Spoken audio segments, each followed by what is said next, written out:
Hello दोस्तों, कैसे हो आप। आशा करते हैं सभी अच्छे होंगे। दोस्तों, आज भी मुझे याद है 2007 की बात है, जब मैं 8वीं कक्षा में पढ़ा करता था। घर पे सभी का रात के 8 बज रहे थे, सभी का खाना खाना हो गया था और खाना होने के बाद में मैं और पापा खेत में जाने वाले थे, खेत में पानी देने के लिए। लेकिन अचानक से पापा की तबीयत खराब हो गई थी, इसलिए पापा ने कहा कि बेटा आज मैं नहीं आऊँगा, तू अकेला ही खेत में चला जा। इससे पहले मैं कभी खेत में अकेला नहीं गया था। तो मैंने एक बैटरी ली, एक ब्लैंकेट ली और मैं खेत की ओर जाने लगा। जैसे मैं खेत की ओर जा रहा था तो मैंने देखा रास्ते में घना अंधेरा था और हमारे एरिया में कई सारे लोमड़ियाँ और भेड़िए होते हैं, तो उनका आवाज़ आ रहा था। तो मैं बहुत डर रहा था। तो फिर मैंने उस पर जीत हासिल करने के लिए मैंने एक नया टेक्निक निकाला। और वो क्या कर रहा था मैं ज़ोर ज़ोर से गाने गाते जा रहा था। मैं खेत में जैसे वैसे पहुंच गया तो वहाँ पे देखा तो वहाँ पे कई सारे लाइट लगे हुए थे, क्योंकि वहाँ पे 50 से 60 पंप थे। हर एक पंप पे एक लाइट लगा हुआ था और वहाँ पे कई सारे लोग थे। तो वहाँ पे तो कोई दिक्कत नहीं था। तो मैंने वहाँ से पंप चालू किया, खेत में गया और पानी देना शुरू किया। नियर अबाउट 2 बजे तक के पानी दिया। अचानक से देखा कि पानी आना बंद हो गया। तो साइड में देखा तो लाइट भी बंद हो गए थे। तब समझ में आ गया कि इलेक्ट्रिसिटी चली गई। तो फिर जब हम पानी के अंदर होते हैं और पानी देते हैं तब हमें ठंडी महसूस नहीं होती है, लेकिन जैसे ही पानी आना बंद हो गया तो ठंडी महसूस होना शुरू हो गई। इसलिए मैंने अपने आप को ब्लैंकेट से कवर करके मैं कि तालाब की ओर बढ़ने लगा, क्योंकि पंप जाकर चालू करना था लाइट आने के बाद में। इसलिए मैं तालाब की ओर जाने लगा। तो जाते समय मैंने क्या किया, मेरे हाथ में एक फावड़ा था जो मैं साथ में अपने आप का प्रोटेक्शन करने के लिए, जंगली जानवर से प्रोटेक्ट करने के लिए मैं उसको साथ में लेकर जा रहा था। और जब भी पत्थर नज़र आता मैं उस पर उसको जोर से पटक देता तो उसका आवाज़ आता टन टन टन। और मैं इसलिए बजा रहा था ताकि कोई जंगली जानवर मेरे पास ना आए।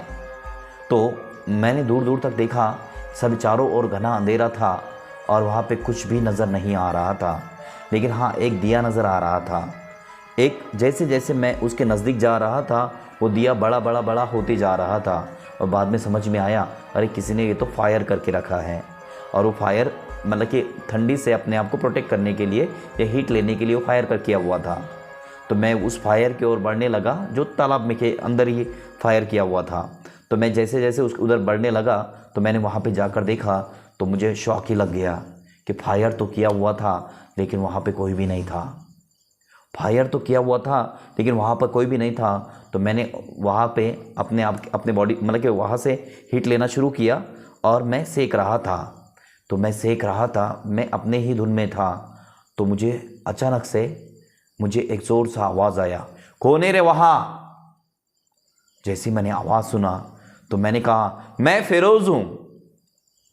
तो जैसे मेरा नाम सुना उन्होंने तो वो सब एक के बाद एक 7-8 लोग एक साथ में आ गए। और जैसे मेरा नाम सुना उन्होंने तो वो सबके सब साथ में आ गए।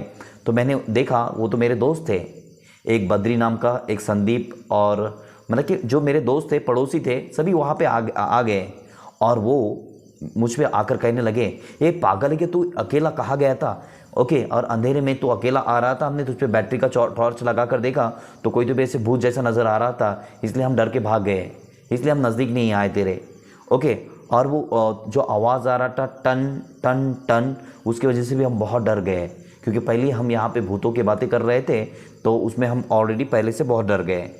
तो तब मुझे समझ में आया कि एक्चुअली जो लोग जीतते हैं ना, तो वो ऐसा कभी नहीं होता कि वो डरते नहीं हैं। जो लोग जीतते हैं वो भी डरते हैं, लेकिन इसके बावजूद वो आगे बढ़ते हैं, तभी तो लोग उनको बहादुर या हिम्मत वाला कहती है। तो जो जीतने वाले होते हैं तो वो डर के बावजूद भी आगे बढ़ते रहते हैं, तब के जाके जीतते हैं। दोस्तों, मैं आपका दोस्त फिरोज़ शेख, मिलता हूँ आपको नेक्स्ट सेशन में। That's all.